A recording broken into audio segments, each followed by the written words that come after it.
కుటుంబ వ్యవస్థలో ఒక 6 ప్రాముఖ్యమైనటువంటి శ్రేష్టమైన విషయాలు ఉన్నాయి. వాటిని మనం నేర్చుకుందాం. గట్టిగా స్తోత్రం చెప్పండి. హల్లెలూయా. ఫ్యామిలీ, కుటుంబం.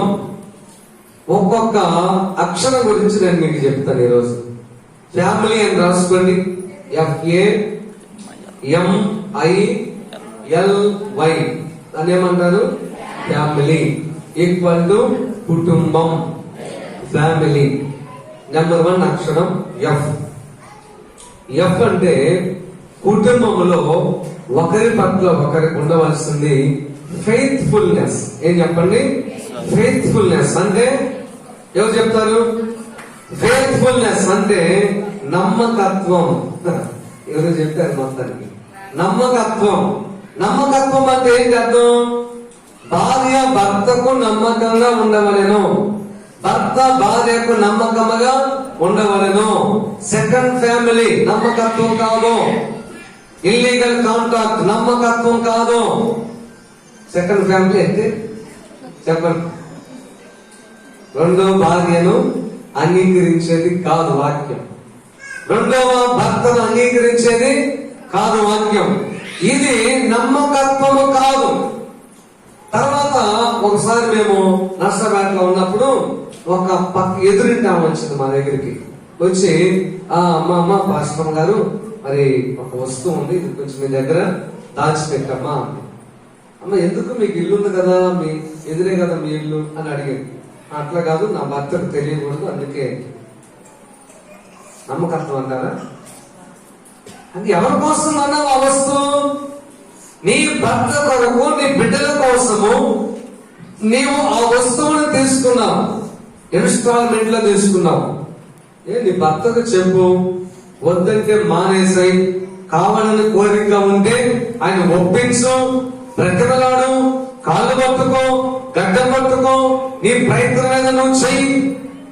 అంతే తప్ప నీవు దొంగతనముగాను రహస్యముగాను వస్తువులు కొనడం నమ్మకత్వం కాదు. ప్రియమైన సంగమా, నేను బాధపడతారేమో, నాకైతే పని లేదు బాధపడ్డా. మీరు మందిరానికి రాకూడదని మీరు భావిస్తారేమో, అది మీ సొంత ఇష్టం. కానీ నేనైతే చెప్పవలసింది దాచే ప్రసక్తి అయితే లేదు. అందుకనే ప్రియ దేవుని బిడ్డలారా, నమ్మకముగా ఉండవలెను. పరిశుద్ధ గ్రంథములో కూడా దేవుడు నమ్మకస్తులైన వారి కోసమే చూస్తున్నాడు. ఒకసారి కీర్తన గ్రంథము 101వ అధ్యాయము 6వ వచనం. నా యొద్ద నివసించున్నట్లు దేశములో నమ్మకస్తులైన వారి కోసం. ఆయన ఎంత అంటే అమ్మ, ఆయన ఎంత నివసించుంటే ఎక్కడ? పరలోక రాజ్యం. పరలోక రాజ్యమును నువ్వు ప్రవేశించాలి అని అన్నా నీ దగ్గర నమ్మకత్వమే కావాలి. నమ్మకత్వాన్ని నువ్వు కోల్పోయి ప్రశాంతంగా ప్రార్థన చేసి చూద్దాం, ప్రశాంతంగా ఇంట్లో బ్రతుకు చూద్దాం. మీ మధ్య ప్రేమ దొరికిందంటావా? మీ మధ్య ఒకసారి ఒక ఆమె పలకరించాను. ఏంటి బాగున్నా? ఏం బాగులయ్యా, నేను ఎప్పుడు జాగ్రత్తగా ఉండాల్సి వస్తుంది. ఏం జాగ్రత్త అక్క? దొంగల భయమా? కాదు. మరి ఎవరి భయం? నా భర్త భయం. అది ఎందుకు అలాగా? ప్రతిరోజు కత్తి పీట గాని నా ఒడిలో పెట్టుకొని పండుకుంటున్నాను. ఎప్పుడు నా భర్త మంచిగా ఉండి రివర్స్ అయిపోతాడో, ఎప్పుడు నా మీద అటాక్ చేస్తాడో, నేను కూడా 2 ముక్కలు నరికేసేద్దామని చెప్పి నేను రెడీగా ఉన్నాను. నాకు ఒక్కసారి ఆ అడుగు వెనక్కేసాను. ఏమైంది నాతో డైరెక్ట్ చెప్తున్నా.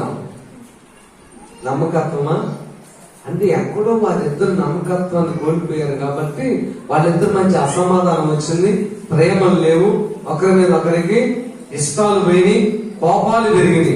నమ్మకత్వం లోపిస్తే పెరిగేది ఈర్ష్య, ద్వేషాలు మాత్రమే. అందుకనే ప్రియమైన దేవుని బిడ్డలారా, నమ్మకమైన వారికి దీవెనలు మెండుగా కలుగును. ఎవరికంటే దేవుడు వచ్చేది? నువ్వు నమ్మకం ఉంది మీ ఇంట్లో. నువ్వు ప్రత్యేకంగా ప్రార్థన చేయకపోయినా పర్లేదని నేను అనట్లేదు, చేయాల్సిందే. కానీ నీ నమ్మకత్వాన్ని బట్టి నీ ఇంట్లోకి దీవెన వచ్చింది, ఇంట్లోకి ఆశీర్వాదం వచ్చింది. యేసు ప్రభు నీ ఇంటికి వస్తాడు, ప్రభు కనికరం నీకు దొరికింది. హల్లెలూయా. కాబట్టి నమ్మకమైన వానికి దీవెనలు మెండుగా కలుగును. మొట్టమొదట కుటుంబంలో ఉండాల్సింది ఫెయిత్ఫుల్నెస్, అంటే నమ్మకత్వం కావాలి. ఇంకా నమ్మకత్వంలో భార్య భర్తలేని ఉంది, పిల్లలు లేదా? పిల్లలు కూడా తల్లిదండ్రుల పట్ల నమ్మకంగా ఉండాలి. ఎలాగా? కాలేజ్ ఫీజు మమ్మీ ఎంత ఎంత 2,000, వాస్తవానికి గారు కట్టాల్సిందంత 1,000 రూపాయలు, 500. మరి మిగతా ఎక్స్ట్రా మనీ ఏంటి? నమ్మకత్వం లేదు. తల్లిదండ్రుల యొక్క జేబుకి కత్తెర పెడుతున్నారు బిడ్డలు. ఇంట్లో తల్లిదండ్రులు దాచుకున్న డబ్బు కొట్టేస్తున్నారు. నువ్వు యథార్థంగా చెప్పి తీసుకోవాలి. కనుక ప్రియమైన దేవుని బిడ్డలారా, ఒకటి ఫెయిత్ఫుల్నెస్ కావాలి. రెండోది ఏమంటే ANGRY, యాంగ్రీ అంటే కోపం. కొంతమంది ఇళ్లలో మనుషులు తెలియదు, కుక్కలో తెలియదు. వాళ్ళు కుక్కలాగే అన్నం పెట్టు పెట్టే తిను, అలా కాకుండా ప్రేమగా మాట్లాడుకునేది ఎప్పుడు? ఎదురుగా కూర్చొని, అమ్మా నేను చాలాసార్లు చెప్తున్నాను, మీ బిడ్డలు నా బిడ్డలుగా మీరు అలా చేస్తారని నేను ఇష్టపడుతున్నాను. పాత పద్ధతి ఏంటో తెలుసా? ముందు అన్నం పెట్టా, అక్కడ ఎవరు? భర్త. ఉన్నవరికి మొత్తం లాగించి తేపుకుంటూ బయటకు వెళ్ళిపోతారు. తర్వాత పిల్లలకు పెడతారు. ఆ తర్వాత భార్య మాడు ఎక్కలు అడిగి పొడుగుంటే పుడుచుకొని, కూరసట్టి తుడుచుకొని, పుణ్యులు పోసుకుంటారు. ఇది పాత పద్ధతి. అసలైన క్రైస్తవ పద్ధతి ఏంటంటే నువ్వు చేసుకున్న ఆహారం మధ్యలో పెట్టుకొని అది డైనింగ్ టేబుల్ క్రింద కూర్చుంటారా, అది నీ ఇష్టం. అందరూ రౌండ్ గా కూర్చొని భార్య చిన్న ప్రార్థన చేసి ఆహారం మీద సిలువ గుర్తేసి అప్పుడు వడ్డిస్తే ఎంత సంతోషంగా ఉంటుంది. హల్లెలూయా. కాబట్టి అలా కొంచెం వడ్డించుకోండి, ఆహారం ఎంతో ఆరోగ్యంగా ఉంటుంది. అప్పుడే కలిసి మాట్లాడుకోండి, బిడ్డలకు మంచి సలహాలు ఇవ్వండి. భార్య భర్తలుగా ఎరుపాలని తినేసి వెళ్ళిపోవడం అది ఏం క్రైస్తత్వం? అక్కడ ప్రేమ అనురాగా లేని, ఐక్యత లేని. కాబట్టి మీరు కుక్కలు కాదు గాని క్రైస్తవ బిడ్డలు. హల్లెలూయా. మీరు దేవుని బిడ్డలు. కోపాన్ని మానేసేయండి. బైబిల్ గ్రంథంలో రాయబడుతుంది, నరుని కోపము యెహోవా నీతిని నెరవేర్చదు. ప్రతిదానికి కోపమేనా? అది ఎందుకు ఉన్నారో ఆలోచన చేయాలి. భర్త ఎందుకు అంటున్నాడా, భార్య ఎందుకు మాట్లాడుతుందో, బిడ్డలు ఏమడుగుతున్నారో కాస్త ఆలోచన చేయాలి కదా. కాబట్టి ఈ కోపాన్ని బట్టి నీ భర్త కూడా ఏం వస్తావులే ప్రార్థన కానీ అనుకునే పరిస్థితి. నీ కోపాన్ని బట్టి నీ భార్యలు కూడా ఏం వస్తావులే ప్రార్థనకు వస్తామని. ఏరా ఎందుకు రావట్లేదు ప్రార్థనకి? మా అమ్మ మా నాన్న వస్తున్నారుగా, ఎప్పుడు ఇంట్లో గొడవలే, మేమేమి వచ్చాం అంటారు పిల్లలు. హల్లెలూయా. టీవీలు పెట్టుకొని, కేబుల్ కార్డు పెట్టుకొని ఇంట్లో ఏంటది భజన చేయొచ్చు భక్త పాలక ప్రస్తుతి. ఏంటది? గొడవ. అసలు అది వద్దండి. అది వాక్యానుసారమైంది. కోపం మానేసాయి.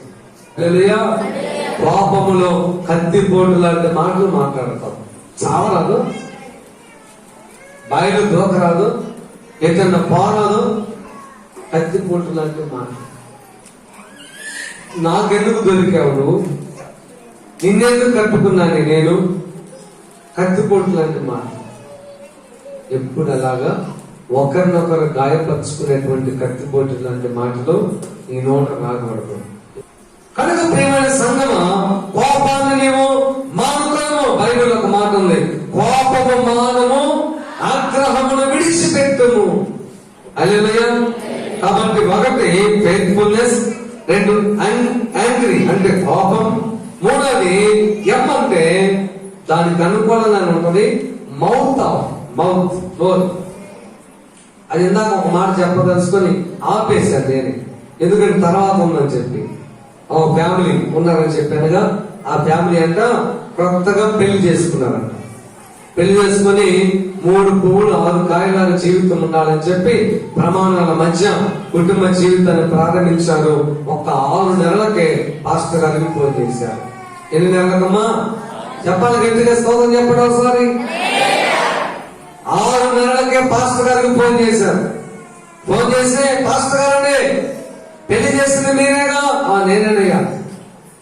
ఇదిగో నువ్వు ఇంటికి రాని త్వరగా. అది ఏంటంత పని, రేపు రావచ్చా? రేపు కాదు, ఈ రోజే. నేను ఆయనతో కాపురం చేయలేను. అబ్బో ఇది పెద్దదేనే. అక్కడికి వస్తా పద. వచ్చాడు పాస్టర్ గారు. వచ్చేసరికి ఆల్రెడీ సర్దుతున్నాను నేను సూట్ కేసు వాళ్ళు.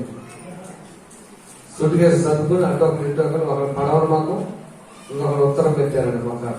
పడవరన్నా దక్షిణ తూర్పు, అది తూర్పు ఒకళ్ళు అంటే అభిముఖులుగా మారిపోయారు. అప్పుడు దాకా ఉన్న ప్రేమంతరాగాలు ఏమైపోయాయో ఒక దెబ్బకి అడ్డొక మగం పోయి తిట్టారు మగం. హల్లెలూయా. ఎంత దుఃఖమో. మాస్టర్ గారు వచ్చాడు. ఏమైందమ్మా నీకంటే?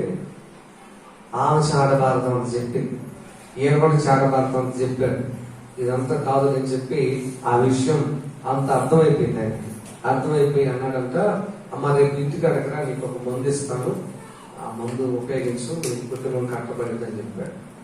ఎన్నో మందు ఇస్తాను అన్నాడుగా అని చెప్పి ఆమెంట పాస్టర్ దగ్గరికి వెళ్ళిందంట. అమ్మ నేను విడాకులు ఇస్తాను, నీకు విడాకులు ఇవ్వనని మాత్రం నేను చెప్పడం లేదు, కాబట్టి ఒక్క 10 రోజులు 15 రోజులు గ్యాప్ తీసుకుని నేను ఒక మందు ఇస్తాను, ఆ మందును ఉపయోగించండి అని చెప్పాడు. సరే వెళ్ళాడు. వెళ్ళిన తర్వాత ఒక మందు ఇచ్చాడు. మందు ఇచ్చినప్పుడు ఒక మాట అన్నాడు, అమ్మా మీ ఆయన ఏం చేస్తాడు? ఉద్యోగం చేస్తాడండి. ఎన్ని గంటలకు వస్తాడు? 5 గంటలకు వస్తాడండి. ఒక గంట లేట్ వస్తే ఏం చేస్తాం? నాకు మామూలు కోపం రాదండి. ఓకే, అప్పుడు ఈ మందు నోట్లో పోసుకో. ఎప్పుడు కోపం వస్తుంది చూసావా? అప్పుడు బాటిల్ తీసి నోట్లో మందు పోసుకో. ఏమన్నా నీళ్లు కలుపుకోవాలా? అదే అవసరం లేదు, అయ్యే నోట్లో ఉంచుకో. మరి మింగమంటావా? మింగొద్దు,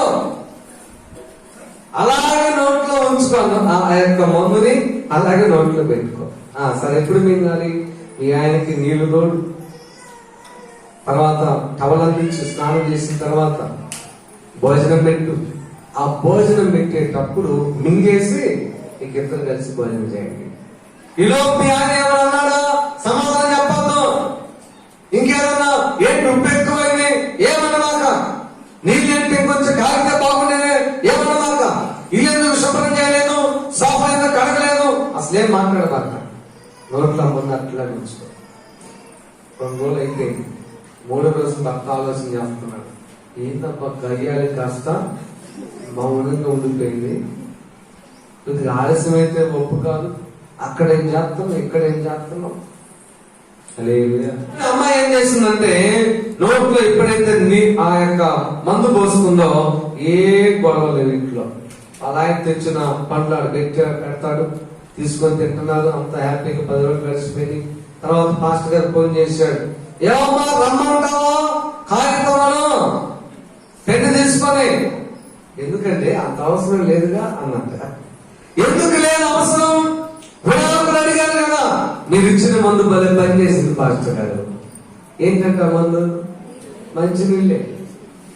ఆ మందు అని ఏం లేదు, నీ యొక్క నోటిలోనే తేడా. నోరు కుదరక తక్కువ తింటుంది, నోరు కుదరక దెబ్బలు తింటుంది. నోరే తేడా, ఇంక ఏ తేడా లేదు. హల్లెలూయా. నోరు మంచిదైతే ఊరు మంచిదవుతుంది. కాస్త నిదానంగా మాట్లాడి కాస్త నిదానంగా విషయం చెప్తే ఏం ప్రాబ్లం లేదు. నేనేం చేస్తాను తెలుసా, ఏ విషయమైనా చాలా విపులంగా చివరిదాకా నీట్గా చెప్తా.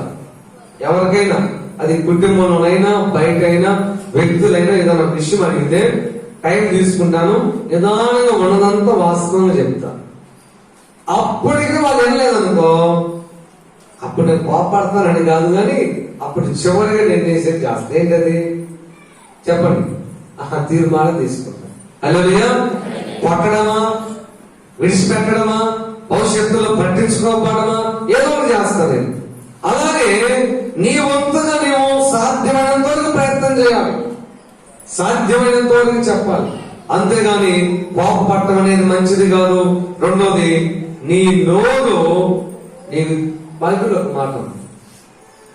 మత్తయి రాసిన సువార్త అనుకుంటాను 12:35 చదువునా? సజ్జనుడు తన మంచి ధననిధిలో నుంచి మంచి విషయములను తెచ్చును, దుర్జనుడు తన చెడ్డ ధననిధిలో నుంచి దుర్విషయములను తెచ్చును. నేను మీతో చెప్పినది ఏమనగా, మనుషులు పలుకు ప్రతి వ్యర్థమైన మాటకు విమర్శ దినమున లెక్క చెప్పవలసి ఉండను. నీ మాటలను బట్టి నీతిమంతుడవని తీర్పు పొందదవు, నీ మాటలను బట్టి అపరాధమని తీర్పు పొందదవు. హల్లెలూయా. ఈ నోరే, మానవుని యొక్క నోరు చాలా చెడ్డది. ఆ నోటులో చాలా విషయం ఉంటది. నాలుక క్రింద సర్ప విషయం ఉన్నదని బైబిల్లో ఉంది. హల్లెలూయా. కనుక ప్రియమైన సంగమా, ప్రతి సమస్యకు పరిష్కారము నీ నోరు మూసుకోవడం అని గుర్తుపెట్టుకో. మౌనంగా ఉంటే సమస్య లేదు. అది ఎన్నో పాయింట్ అండి? 3. 1 ఫెయిత్ఫుల్నెస్, 2 యాంగ్రీ, 3 మౌత్ ఆఫ్. 4వ పాయింట్ చెప్తాను. 4 ఏం చెప్పండి? ఎం చెప్పాలి. ఐ అంటే ఇంట్రెస్ట్. ఏం చెప్పండి? ఇంట్రెస్ట్ కాదు, ఇంట్రెస్ట్ అంటే ఆసక్తి. ఒకరి పట్ల ఒకరికి ఆశ. అబ్బో, ఏంటంట? ఒకరి పట్ల ఒకరికి ఆసక్తి. ఆసక్తి సంవత్సరం దాకా ఉంటది. సంవత్సరం పోయిన తర్వాత ఆసక్తి తగ్గిపోతుంది అందరిలో. ఎందుకో చెప్పండి? వారి యొక్క బిహేవియర్ బట్టి, వారి యొక్క ప్రవర్తనను బట్టి. చాలా మంది చేసే తప్పు ఏంటో తెలుసా? ఇంట్లో దెయ్యాల్లాగా తిరగడం. అయ్యా, ఎట్లా? దెయ్యాలాగా తిరగడం. ఎవరు? భార్యలో. ఎవరు? భర్తలో. అంటే వాక్యానుసారంగా భార్య భర్త కొరకు, భర్త భార్య కొరకు సృష్టించబడ్డారు. వారి ద్వారా దేవుడు అనుకున్నటువంటి ప్రణాళిక నెరవేర్చబడాలి, బిడ్డలు కలగాలి.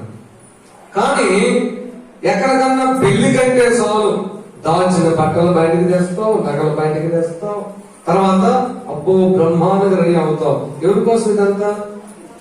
అంటే ఇండైరెక్ట్ గా నువ్వేం చెప్తున్నావు అంటే, నేను ధరించిన వస్త్రము నీ కొరకు కాదు, ఎదుటి వారి కొరకు. నేను ధరించిన బంగారం నీ కొరకు కాదు, ఎదుటి వారి కొరకు. ఎక్కడన్నా పోతే బాగుండాలి కదా, ఎక్కడికన్నా పోయేటప్పుడు బాగుండాలి కదా. అది ఎక్కడికన్నా పోయేటప్పుడు కాదు తల్లి, దైవం ఇంటికాడ ఉన్నప్పుడు బాగుంది. హల్లెలూయా. ఇంటికాడ శుభ్రంగా ఉన్నావు, విశ్వాసంగా తిరగబాక ఇంట్రెస్ట్ పోయింది, చిప్పుడు తీసుకొని తిరగబాక ఆసక్తి పోయింది. భర్త కూడా అంతే. చాలా కుటుంబాలు అక్కడే పాడు చేసుకుంటున్నా. హల్లెలూయా. కనుక ప్రియమైన దేవుని బిడ్డలారా, ఇంట్రెస్ట్ ఎందుకు పోతుందంటే మీ యొక్క ప్రవర్తనను బట్టే. నిజంగా మా మ్యారేజ్ అయి 20 సంవత్సరాలు కొంచెం అడ్డుగా ఇటుగా మా మధ్య ఆ ప్రేమ అనురాగాలు పెరుగుతున్నాయి తప్ప మాకు తరగదు. హల్లెలూయా. ఎందుకంటే నేను ఎప్పుడు వ్యక్తిత్వాన్ని బట్టి, వ్యక్తిని బట్టి నేను ప్రేమిస్తాను. ఈవిని బట్టి, అందాన్ని బట్టి ఎప్పుడు ప్రేమించాను. అందుకని నా భార్య అందంగా లేదనే అది కాదు అర్థం. అలాగే నేను అలవాటు చేసుకోవాలా. ఒక వ్యక్తి వ్యక్తిత్వాన్ని బట్టి ప్రేమిస్తాను, ఆ వ్యక్తి యొక్క అవసరాన్ని బట్టి ప్రేమిస్తాను, ఆ వ్యక్తి యొక్క ఈవులను బట్టి అస్సలు ప్రేమించాను. హల్లెలూయా. నేను అలాగ అలవాటు చేసుకున్నాను. ఈవు అంటే అర్థమైంది, ఇచ్చే ఏదన్నా బహుమానాన్ని బట్టి. హల్లెలూయా. ఎందుకంటే పేద స్థితిలో నుంచి వచ్చాను కదా నేను. అందుకే ఎప్పుడు కూడా ఏదైనా ఇస్తారా, ఏదైనా తెస్తారా అట్లా అసలు ఆలోచన లేదు. అసలు ఆలోచన ఉండదు. మీరు కూడా దాన్ని అలవాటు చేసుకోవాలి. ప్రియమైన సంగమా, మా మధ్య 20 సంవత్సరాలు అయినప్పటికీ కూడా ఆ ప్రేమను రాగాలు అలాగే ఉన్నాయి. భర్తకి ఇష్టమైన డ్రెస్సులు భార్య వేసుకోవాలి, భార్యకి ఇష్టమైన డ్రెస్సులు భర్త వేసుకోవాలి.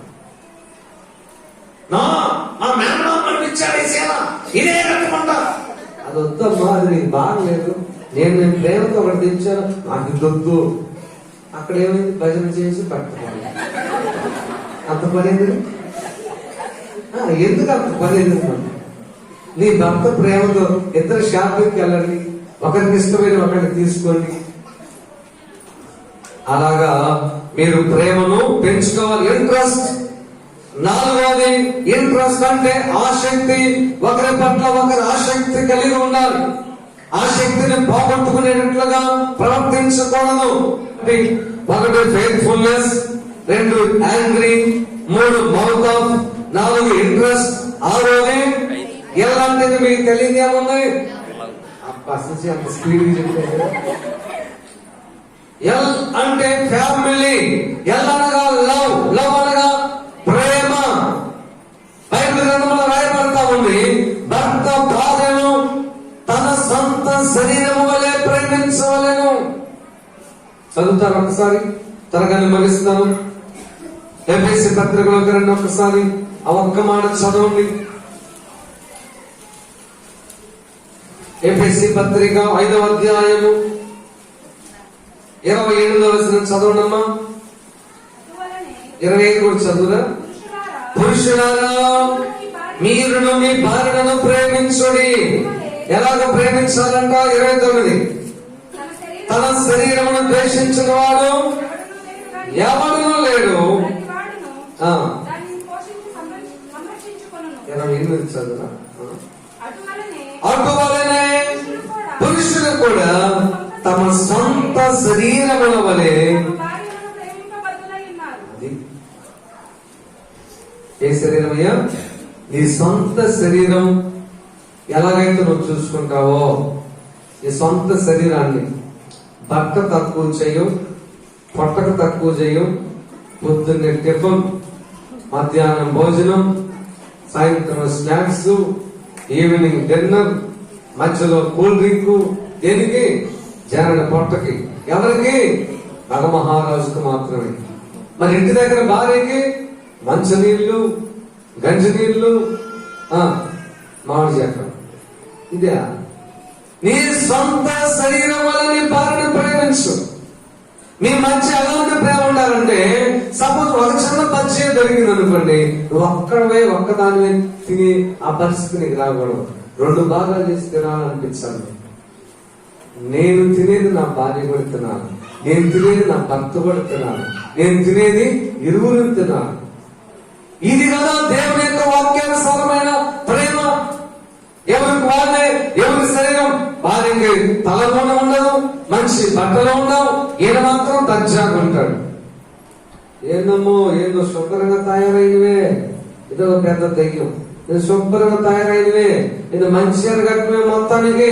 మరి నువ్వేం చేస్తున్నావు? దౌర్భాగ్యుడా, నువ్వైతే కట్టుకోవచ్చు మంచివి, నువ్వైతే బాగుండాలా? చాలా తప్పు. నీవు నీ భార్య ఇద్దరు సమానమే. ఎందుకు తెలుసా? నీ శరీరములో భాగం. హల్లెలూయా. నీ శరీరంలో భాగం. నీవు నీ భార్యను ప్రేమిస్తున్నావు అంటే నిన్ను నీవు ప్రేమించుకుంటున్నావు అని అర్థం. నీవు నీ భార్యను ప్రేమిస్తున్నావంటే నీ శరీరాన్ని జాగ్రత్తగా చూసుకుంటున్నావు అని అర్థం. నామని అసలు పట్టించుకో. నువ్వు మాత్రం బలిగి తిని ఎక్కడ పలావ తింటావు. ఏమో చిన్న ఒకసారి తీసుకురా, ఒక పార్షల్ తెచ్చి ఇస్తే ఆమె తింటారు కదా సంతోషం. ఆ మాత్రం బిర్యానీ లాగించిపోయారు. ఒక రోజు స్నాక్ ఏంటది, ఫ్రాన్స్, ఇంకొక రోజు ఫిష్, ఇంకొక రోజు చెప్పండి మటన్, చికెన్, మరొక రోజు దమ్ము. ఈ దమ్మును రోజు ఇంటికాడ కూడా తెచ్చి అందరు కలిసి తింటే ఎంత బాగుండను. సొంత చెప్పండి గట్టిగా. కాబట్టి లవ్, ప్రేమ చాలా ప్రాముఖ్యమైనది. ప్రేమ అనే అనేటువంటిది ప్రియ దేవుడి బిడ్డలారా ఒక మాట ఉంది, బండలను పెకలింపగలిగిన శక్తి నీకున్నా ప్రేమ లేని వాడవైతే నీవు వ్యర్థుడమే. ప్రేమ లేని కొంతమంది ఉన్నారమ్మా, మీరు అలాంటి వాళ్ళు ఉన్నారని నేను అనుకోవట్లేదు. నీ సొంత కొడుకు నీ సొంత కోడలు ప్రేమగా ఉంటే అత్తలకు ఒళ్ళు మంటెక్కింది. మంట అంటే పెట్రోల్ పోసి 10 అగ్గిపెట్లు తీసినట్టే ఉంటాం. నిజంగా నువ్వు మానవత్వం కలిగిన దానివైతే నువ్వు మురిసిపోవాలి, సాటుకి వెళ్ళి నవ్వాలి, సంతోషపడాలి, ఏడవాలి. ఏమనంటే మంచి భార్య నా కొడుకు దొరికింది, వాళ్ళు చాలా అనురాగంగా ఉంటున్నారు, చాలా ప్రేమగా ఉంటున్నారు, ఎంతకంటే ఇంకేం కావాలి. ఏదో కొంత తగ్గించుకో. ఏందన్నది ఎంత లావా పట్ట అది కాదు, అవి తగ్గినా పట్ల తగ్గకపోయినా పట్ల మరి ఏం తగ్గించుకోవాలి? బెల్లం. ఏంటంటే భార్య నీకు బెల్లం అయిపోయింది, మరి ఏం కావాలి? కారం కావాలా? ఇది వాక్యమా? నీ తల్లిని ప్రేమించు, భార్యను కూడా ప్రేమించు. ఎందుకంటే నీ యొక్క కుటుంబాన్ని నిలబెట్టేది నీ భార్య. హల్లెలూయా. ఏమండి, నీకు ఒక చెల్లి ఉంది, పెళ్లి చేస్తా వెళ్ళిపోయి ఆ ఇంటి పేరు నిలబెట్టింది. నీ భార్య నీ ఇంటి పేరు నిలబెట్టింది, నీకు ఒక వంశోద్ధారకుని ఇచ్చింది. నీ యొక్క వంశం ఆగిపోకుండా సాగిపోయేటట్టు చేసేది ఎక్కడి నుంచి వచ్చిన భార్య. హల్లెలూయా. ఆమె నీ నుంచి ఏమి కోరుకుంటుంది? ప్రేమ తప్ప. హల్లెలూయా.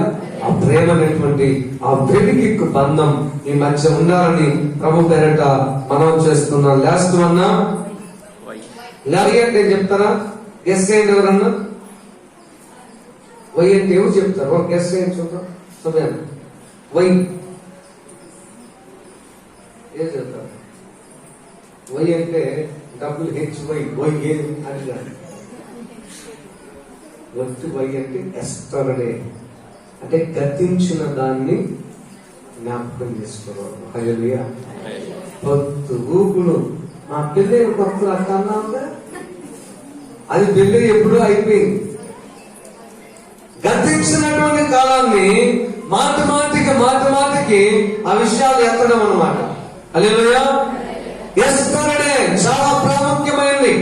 పరిశుద్ధ గ్రంథంలో ఒక మాట ఉంది ప్రియ దేవుడు పెట్టారా, ఏమిటంటే ఫిలిప్పీ పత్రికలో ఉంటుంది ఆ మాట. ఒకసారి తీయండి. ఫిలిప్పీ పత్రిక 3వ అధ్యాయము 13వ వచనం చదవనా?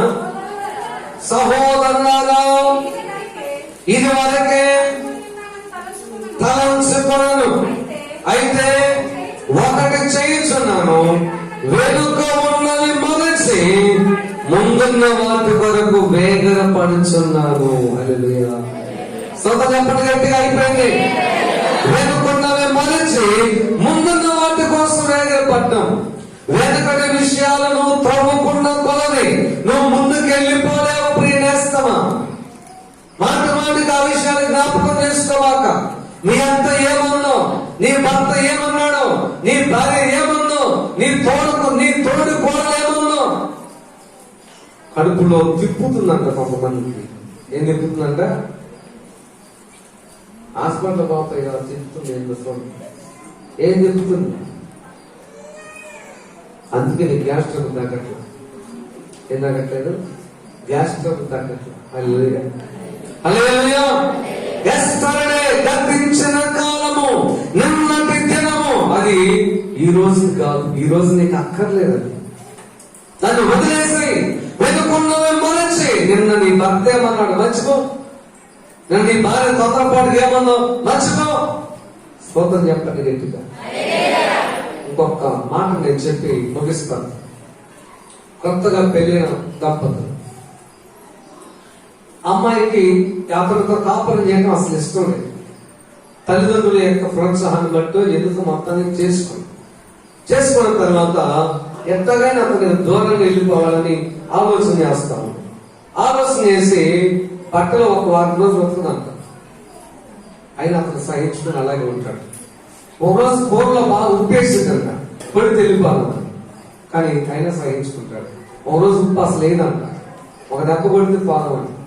ఏ వంక కూడా దొరకకపోయేసరికి భర్త ఆఫీసుకు పోవడం చూసి ఇంత పెద్ద కాగితం మీద చాలా తప్పులు ఎదికి రాసి, ఎప్పుడైనా గమనించండి, ఇష్టం ఉంటేనంట మోల్డ్ సామెత, ఇష్టం ఉంటే ఇంట్లో డాష్ ఎత్తేసుకుంటారు, ఇష్టం లేకపోతే ఇంటి బయట వేసిన చెప్పండి తగాదు పెట్టుకుంటారు. ఏంటి కంపు ఏంటిది?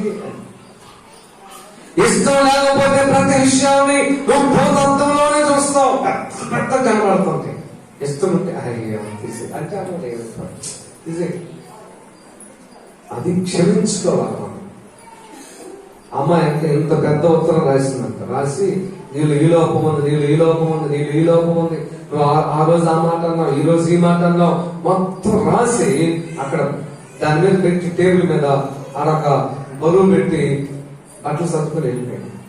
వెళ్ళిపోతే ఇంటికి వచ్చాడు, ఆ ఉత్తరాన్ని చదివాడు భర్త. చదివితే బాధపడ్డాడు, నవ్వుకున్నాడు. ఒరే ఈ అమ్మాయికి నాతో కాపురం చేయడం ఇష్టం లేదు, లేకపోతే ఇవన్నీ లోపాలు కనపడేవి కాదు. కాపురం చేయడానికి నువ్వు ఇష్టపడితే నీలో లోపాలు కనపడకూడదు. నీకు కాపురం చేయడానికి నీకు ఇష్టం లేనప్పుడు ప్రతిదీ లోపంలాగానే ఉంటుంది. తగ్గిన లోపమే, ఏం చేసినా లోపమే. హల్లెలూయా. అయితే ఆ ఉత్తరం అతను చూసి నవ్వుకొని ఫోన్ చేశాడు. ఫోన్ చేస్తాను, నేను రాను కాపురం అంటాను. పెద్దోళ్ళు పంపించాడు, నేను రాను. ఎవరు పంపించినా రాను. చివరిగా అతను ఒక ఉత్తరం రాశాడు. ఆ ఉత్తరం వచ్చిందని అమ్మాయికి తెలుసు. ఆ ఉత్తరం వస్తే ఇక విడిపోవచ్చు, విడాకులు ఇవ్వచ్చు అనుకుంది. ఎట్లాగా? నేను రాసిన ఉత్తరానికి అతనికి రోషం వచ్చింది. ఈ రోషానికి అతను రివర్స్ గా నా మీద నీకు నాకు సంబంధం లేదని రాస్తాడు. ఆ దెబ్బతో నేను 2 పెళ్లి చేసుకోవచ్చు అనుకున్నాను.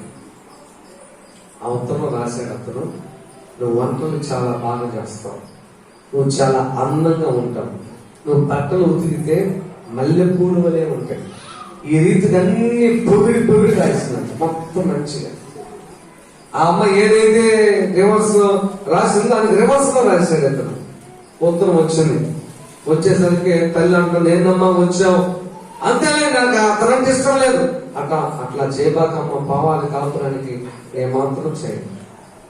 సరే, పోస్ట్ మ్యాన్ వచ్చాడు, ఉత్తరం ఇచ్చాడు. ఆ ఉత్తరం చూసింది. చూసి గదిలోకి వెళ్ళి అక్కడ మాత్రం వెళ్ళిపోయింది స్పీడ్ గా. ఎందుకంటే ఏదో రివర్స్ లో ఉంటది, టకటక చదివేద్దాం, ఇక పెద్దలు పంపిద్దాం, విడాకులు తీసుకోవచ్చు. ఉత్తరం చదివిపోయింది. కఠినమైన తన హృదయం వెన్నపోసం వెళ్ళి కరగడం ప్రారంభించింది. హల్లెలూయా. అది ఎంత చేసినా ఇంత నన్ను ప్రేమిస్తున్నాడు, ఎంత చేసినా నాలో లోపం అతనికి కనిపించలేదు. ఇటువంటి వ్యక్తిని నేను పోగొట్టుకుంటే నా వైపు మళ్ళా గాడిన పడటం కష్టమే. ఇలాంటి లక్కీ ఫెయిలర్స్ దొరకడం కుదరదు. కనుక నాదే తప్పని చెప్పి ఏడ్చి ఆ ఉత్తరాన్ని జాగ్రత్తగా పట్టుకొని గుండెలు కట్టుకొని సూట్ కేసు పెట్టుకొని, అమ్మా నేను మీ అల్లుడి దగ్గరికి వెళ్తానని చెప్పిందంట. హల్లెలూయా. అది అప్పుడు మాట, వద్దంటే అది నిన్నటి మాట. మరి ఇప్పుడు నాకు అతనే కావాలి. కారణం ఏంటి? గద్దించిన విషయాలు ఎత్తుకోకుండా క్షమించాడు కాబట్టి కుటుంబం కట్టబడింది. హల్లెలూయా. కొద్దిగా గద్దించిన విషయాలు ఎత్తుకుంటారు, భార్య భర్తలు వాటి గురించే మాట్లాడుకుంటారు. కనుక ప్రియమైన దేవుని పెట్టారా, నువ్వు ముందుకు సాగిపోవాలంటే పౌలు గారు అన్నాడు, ఏమన్నాడు తెలుసా? చెప్పండి. వెనుకున్న వాటిని మరచి ముందున్న వాటి కోసమై వేగర పడదాం. కళ్ళు మూసుకోండి, ప్రార్థన చేద్దాం.